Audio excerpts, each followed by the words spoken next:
We've seen three types of mirrors to this point. First one, of course, is the plain flat mirror that you see in the bathroom every morning. The ray diagram for that is relatively straightforward. It's the same characteristics of the image every single time. We know that every single time we look in the mirror, we're going to see an image that's upright, we're going to see one that's the same size, and we're going to see one that is, what's the other one? Virtual, yeah. It's dotted lines that intersect. We can't project it onto a screen. It's a virtual image. The other two kinds of mirrors that we've seen are curved mirrors. The first one is, what kind of mirror is this? Concave, good. What's the other name for a concave mirror? Converging. Why is it called converging? Because rays of light converge. Rays of light that are parallel to this line, by the way, which we call what? Not the parallel axis, but you're close. Call it the principal axis, good. Lines that are parallel to the principal axis all converge at the focal point. So this one would go through the focal point. This one would go through the focal point. This one wouldn't go through the focal point because it's not parallel to the principal axis. All rays, however, that are parallel to the principal axis do converge at the focal point. What about this one? What do we call this? Assuming our object is over here somewhere, what kind of mirror is this one? It's a diverging mirror, good, because rays of light diverge away from the focal point. That is, rays of light that are parallel to the principal axis diverge away from the focal point. What's the other name for a diverging mirror? Convex mirror, bulged out in the middle, convex. All right, let's take a look at a couple of ray diagrams for converging mirrors here. The first one, we'll put the first object right here, in between this spot and this spot. By the way, what's that first spot called? That's the focal point. That's the point at which all of those rays parallel to the principal axis come through. The second one is called center of curvature. Center of curvature, by the way, is also twice the focal length. So if you had a mirror that was a complete sphere, right, a complete sphere, the center of that sphere would be twice the focal length, the distance from the mirror to the focal point. All right, we got millions of rays of light that are reflecting off of this object in every which direction. We're going to pick two of them. We know what happens to those two rays, so let's draw those two rays and see where the image is formed here. The first ray is going to go where? From the top of the object, parallel to the principal axis. Good. So we draw it to the parallel to the principal axis to the mirror, and then where does it go from there? To the focal point. We know that all rays parallel to the principal axis go to the focal point. That's an easy ray to draw. That's why we draw it, because it's easy. Okay, take the easy way out. Draw the easy rays. The second one is going to go where? Through the focal point, from the top of the object to the focal point. Let's pretend it hits the mirror there. Okay, let's pretend the mirror goes all the way around there. Where's it going to reflect? Parallel to the principal axis. You can see in this case that we get an image that's formed right here. We always draw the image from the principal axis to wherever the rays converge. Since those rays came from the top of the object, where we're drawing the arrow to is going to be the top of the image. What do we know about this image? What are the three characteristics? By the way, I almost always give them in the same order, but it doesn't really matter about that, right? Okay, if you think of the third characteristic first, it doesn't matter. Give me whatever you can think of right now, okay? Give me one characteristic. It's bigger, right? It's larger. Okay, I don't care whether you say it's bigger, it's larger. Sometimes you hear the word enlarged. Okay, as long as it means the same thing, doesn't matter. Okay, on a test or an exam, who knows if you'll see the exact same words that I use. In the end, if it means the same thing as bigger or larger, then you're going to pick it, right? What about the second one? It's inverted, it's upside down. It's flipped over. Again, I don't care what term you use as long as it means the same thing. The third one, this is where we got to use the right term, right? Is it real or virtual?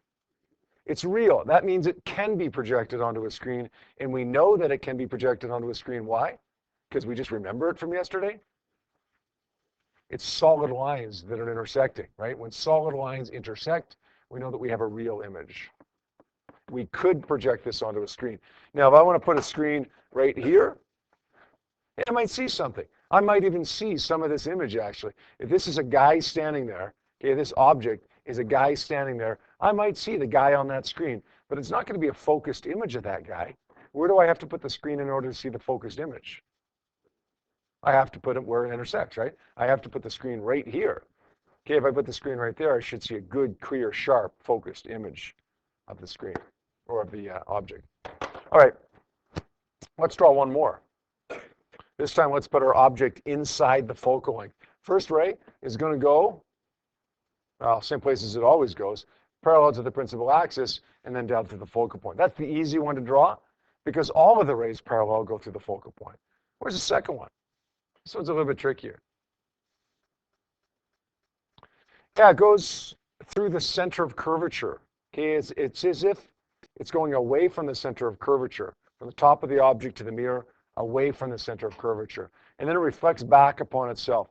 These two rays do not intersect, at least with the way that we have them drawn right now. So what do? Yeah, we continue them through. We want to see if they will intersect on the other side. Sometimes they do, and sometimes they don't. In this case, if I extend them back, that is the reflected portion of the rays back. Some people yesterday were trying to do this. You can't just extend back random rays. You don't extend back the ray that comes from the top of the object. You extend back the reflected portion of that ray. So we're not going to extend back that one. We don't want that. Okay, that means nothing. We're going to extend back this one. That's the ray that reflects off of the mirror. We're going to extend back the ray that reflects off of the mirror here. They converge over here as dotted lines.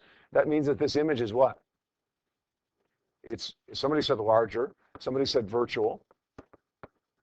I'm going to give that as my third characteristic, but it doesn't matter. Could have listed it as our first one if we wanted to. Larger, virtual, and upright.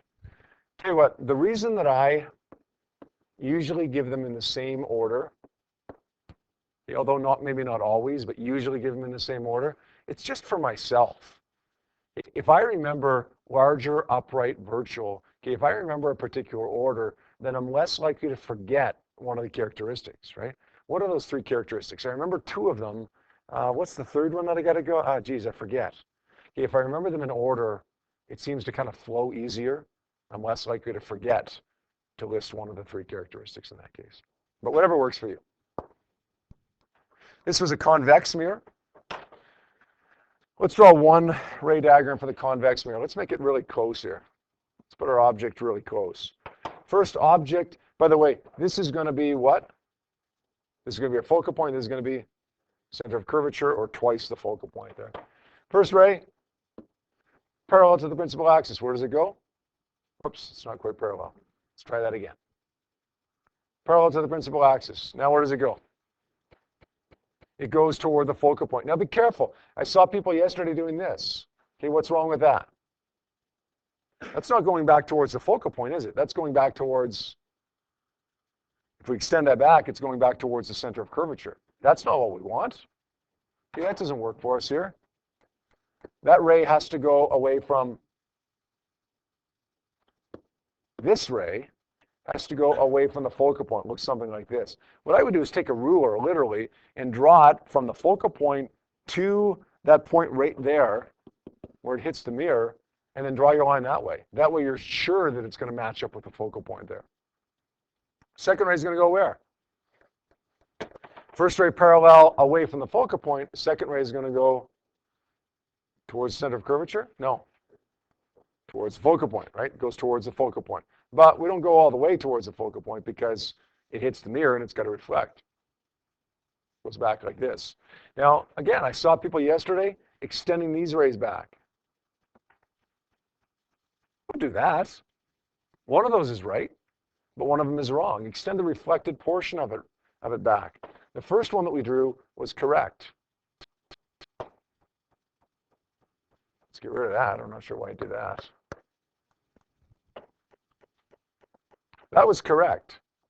The extended portion, extending the reflected portion of that ray. We're going to extend back this portion of that ray. The image is going to be formed right there. It's going to give me an image that is smaller.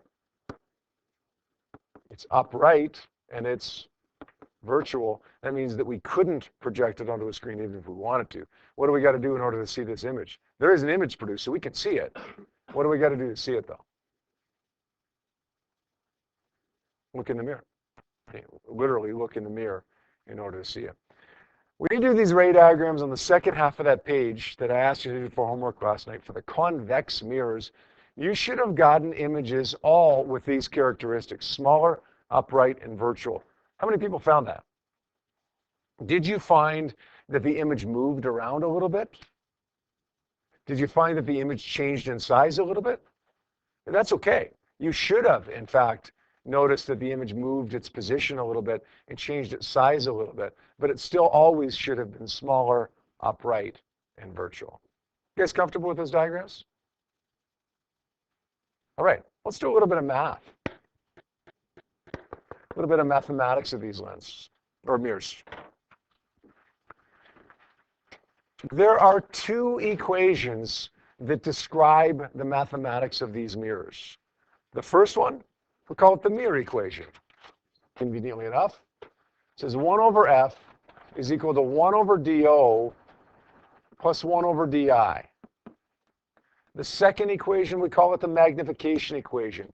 M is equal to hi over ho equals negative di over do. Good news, a little bit confusing, but they're both on your data sheet, so you don't have to worry about remembering them. What do you think F stands for? The focal length, yeah. The focal length is the distance from the surface of the mirror to the focal point. It's half the center of curvature. Maybe you get a question where you're not given the focal length, you're given the radius of the mirror. How would you get the focal length given the radius of the mirror? Divide by 2. Right? The radius is where the center of curvature would be, and the focal point is half that, so you'd simply divide by 2.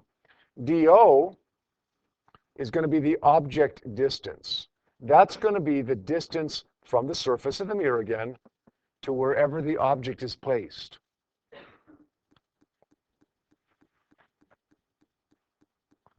DI is going to be the image distance. That's going to be the distance from the surface of the mirror to wherever the image is formed.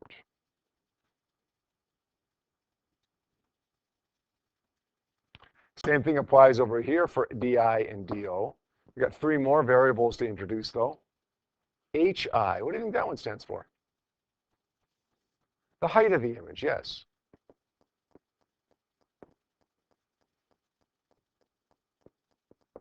HO stands for the height of the object.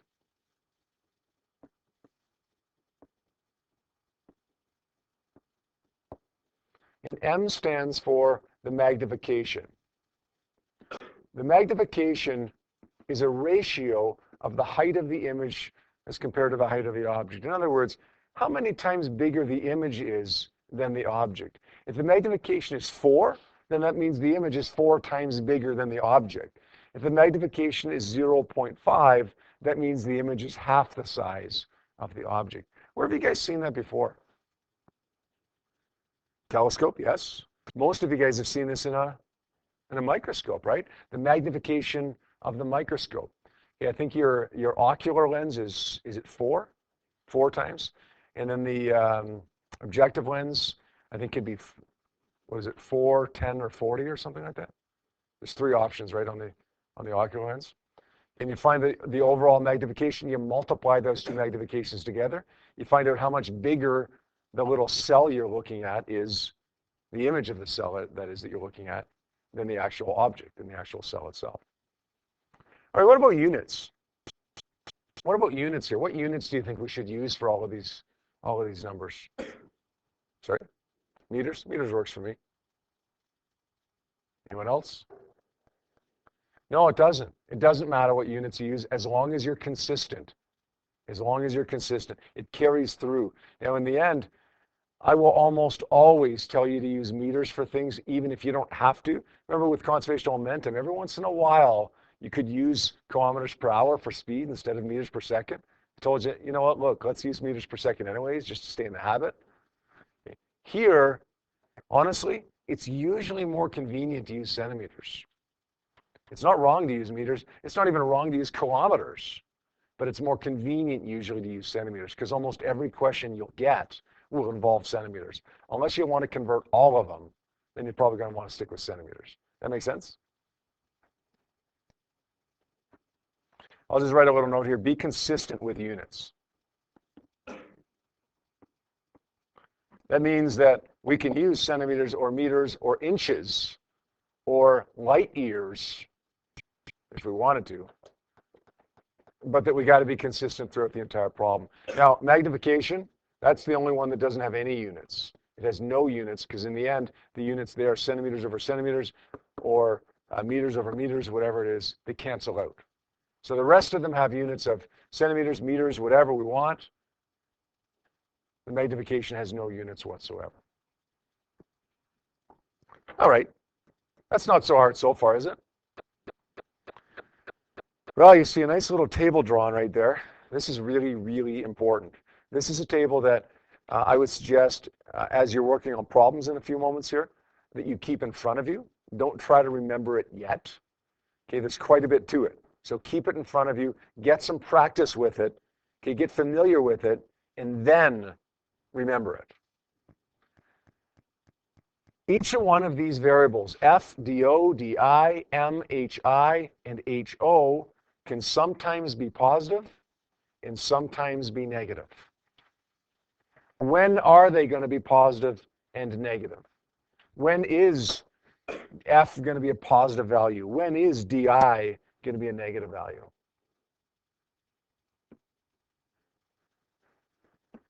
Now let's look at the focal point, the object distance, and the image distance first. F is a positive value when we have a real focal point. When do we have a real focal point? When do light rays really go through the focal point as opposed to virtually go through the focal point? You guys know this? Sorry? For a converging mirror, yeah. If you have a converging mirror, the light rays really go through the focal point.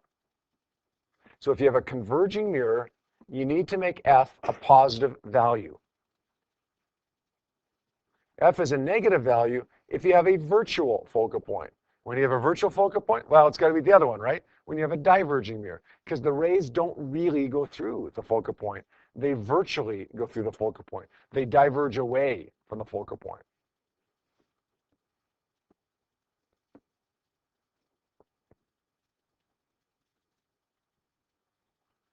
What about DO? Well, DO is positive when you have a real object. It's negative when you have a virtual object. The good news is for you guys in Physics 30, you will always have a real object. There's never going to be a time when you in Physics 30 have to worry about a virtual object. There are times when you can have a virtual object, but it's not something that you'll encounter in Physics 30. Essentially, to get a virtual object, you'd have to have a 2 or 3 or 4 lens system. So you've got a couple lenses in a row. The image formed from one lens, or sorry, from one mirror, becomes the object for the second mirror. If the image formed from the first mirror is a virtual image, it becomes a virtual object for the second mirror. Okay. Again, that's not going to happen for you guys in Physics 30, but it can if you happen to take another course in physics at some point.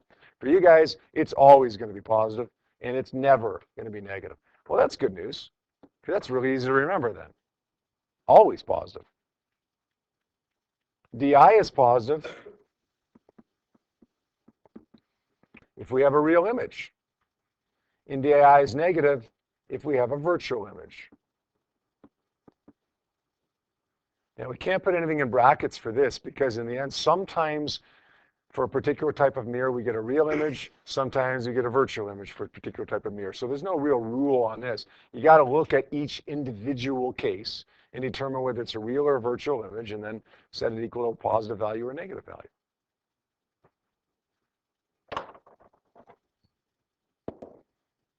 Let's look at 2 of our other variables here. We've got HO and HI now, the object height and the image height. When are they going to be positive and negative?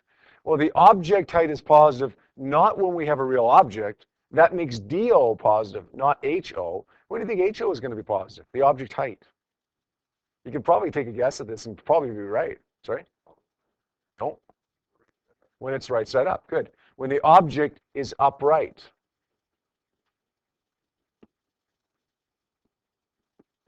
which is most of the time, right? Most of the time we draw a ray diagram, the object is upright.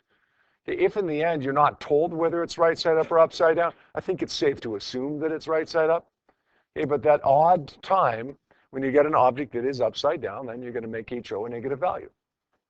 You're going to make it a, sorry, positive, yeah, negative value. So let's say that it's negative when we have an inverted object. HI is positive when you have an upright image.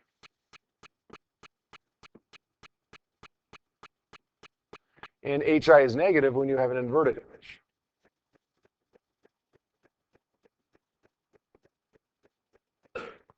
This doesn't seem all that hard. But listen, if you try to just remember this when you go to solve a problem in about 5 minutes, you're going to get mixed up. You should have this chart right in front of you as you go to solve your problems. You should always have this chart right in front of you as you're working on practice problems. Okay? As you get better and better at it, you're going to find that you're using the chart less and less. But let that just kind of happen. Don't put it away. Just kind of use it less and less as you need to use it less and less. Okay? It's not that hard. Really, it's not that hard to remember. There's lots of patterns here. But in the end, you will get mixed up, initially at least, if you don't have it in front of you. There is one more variable that we've kind of skipped here. What about the magnification? What is the magnification, positive or negative? Okay, it's not in the chart because it doesn't really fit the same pattern as the rest of them do. The magnification is positive, not when the image is upright, or at least not always. No, not when it's bigger either. Good guess. M is positive when the object and image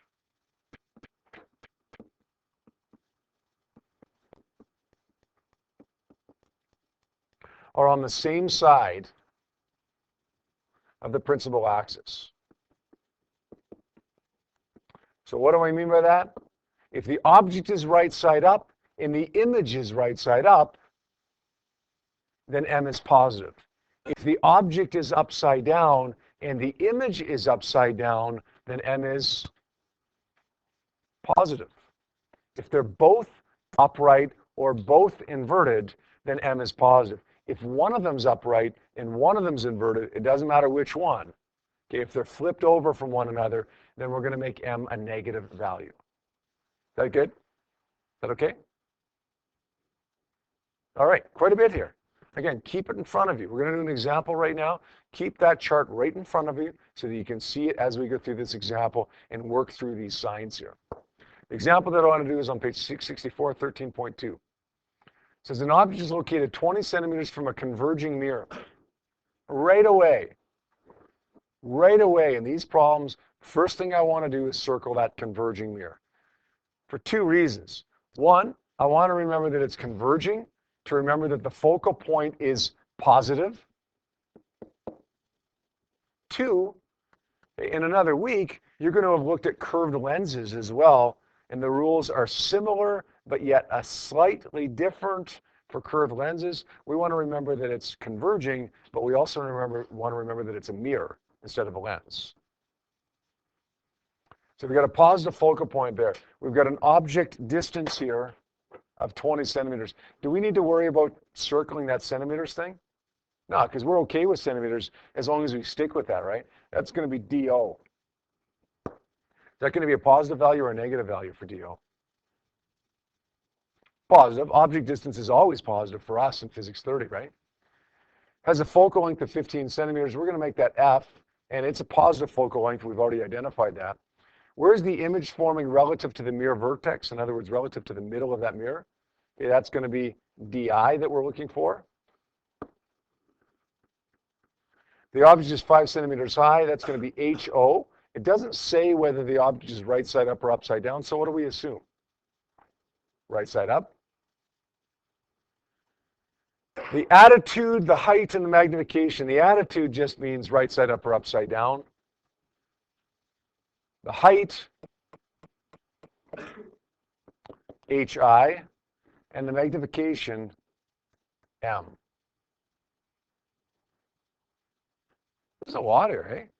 We've only got 3 variables given to us, DO, F, and HO, and we're looking for 3 variables. So that seems like a little bit of a challenge here right now. Get 3 variables, 3 unknowns from only 3 knowns, only 3 givens. Well, the good news is there's only 2 things we can try. The mirror equation, 1 over F, and then the magnification equation, M is equal to HI over HO. Since we've got the focal length, let's try the mirror equation first. I'm not even necessarily trying to do A first. I'm just using one of the equations and seeing what I can get. 1 over F is equal to 1 over DO plus 1 over DI. The focal length is 15, so I'm going to say 1 over 15.0 is equal to 1 over DO, 1 over 20.0, plus 1 over DI. Well, there you go. Look, we're looking for DI. That's the first thing we're looking for, and we can find it here. A little bit ugly to rearrange, though, here. Be glad that you're taking Physics 30 now with me, as opposed to, say, 10 years ago with me. 10 years ago, I would have said, well, let's find a common denominator, right? Common denominator here would be 60, yeah? And we can do that, right? It's not all that hard. But man, there's a shortcut now. I want everybody to watch very closely what I'm going to do here. You think you know the shortcut on your calculator? You probably don't. There's a shorter cut than what you probably know right now. Some of you might know this, but listen, I want to find DI. To do that, I got to take 1 over 20 over to the other side by subtracting. Let's not say, we could do this, right? 1 divided by 15, subtract 1 divided by 20, right? Does that work? Yeah, we can do that, right? We don't have to worry about a common denominator if we do that. But there's an easier way. Let's say 15, x to the minus 1, subtract 20, x to the minus 1, equals, is that my answer? That's the inverse of my answer, right? What do I got to do? X to the minus 1. My answer is 60. So my image distance is 60 centimeters. Did what I do there just make sense? X to the minus 1 is just the inverse. So instead of going 1 over 15, 1 over 20, I'm just going 15 x to the minus 1. It's just quicker. It's the same thing. It's just a little bit quicker, right? How many people would have done it that way already? How many people do it that way now? You should. It's quicker and easier, for sure. I'd love it if you knew how to do common denominators and so on, but in the end, it's not what we're here for. Okay, we're not here to learn math. We're here to be able to learn physics. So if this is easier, then do it this way. All right, we got one thing. Now we want to find HI and M. Well, there's only one other equation that we can try here. M is equal to HI over HO equals negative DI over DO. Now there's 3 parts to that equation. We only need to use 2 of them. Since we don't know M, let's get it. Let's change that equation into negative DI over DO. Notice the negative. Don't drop that. That's really important. Negative DI, negative 60 centimeters over DO, which is 20 centimeters.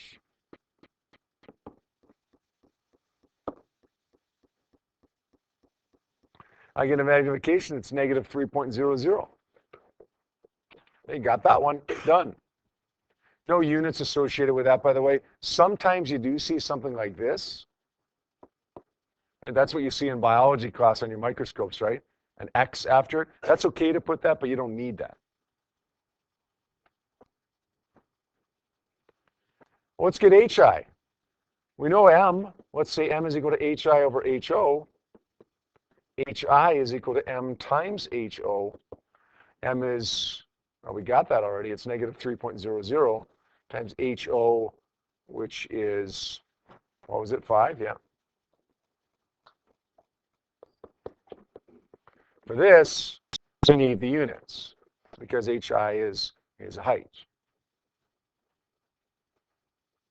All right, the only thing we don't have here is the attitude, and that's whether it's right side up or upside down. Who can tell me whether it's right side up or upside down based on what we see there now, Josh?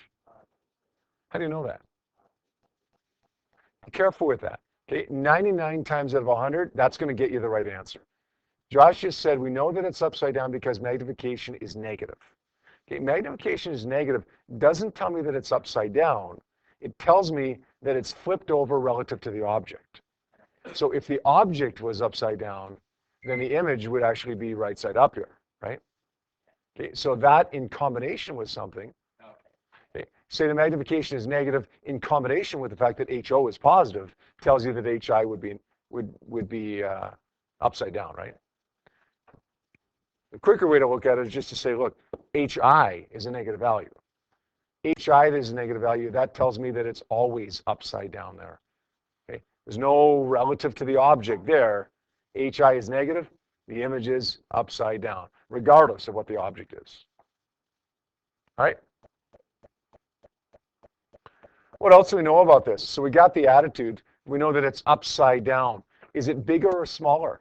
We're not asked that, but we can determine that here. Is it bigger or smaller? Sorry? It's bigger. It's 3 times bigger. Okay, so I heard a couple of people say smaller. Why'd you say smaller? Because the negative M? Negative M doesn't mean smaller. Negative M means flipped over, right? Opposite. If it's a magnification less than 1, it's smaller. If it's bigger than 1, it's bigger. Okay, so it's flipped over, upside down. It's bigger. Upside down, bigger, and real or virtual? How do you know it's real? Converging? No, converging sometimes produces a virtual image. It is one situation where converging produces a virtual image. So how do we know that it's a real image here? DI is positive. Good. DI is a positive value. That tells me that it's real. Okay, we weren't asked that, but sometime down the road, obviously, you very well could be asked that. You guys comfortable there? Okay, have a look at the 3 example problems or practice problems they give you along with that on page 664. See what you can do with those 3 questions over the next few minutes, and then we'll see if we need to go over anything here before we wrap it up for the day, okay?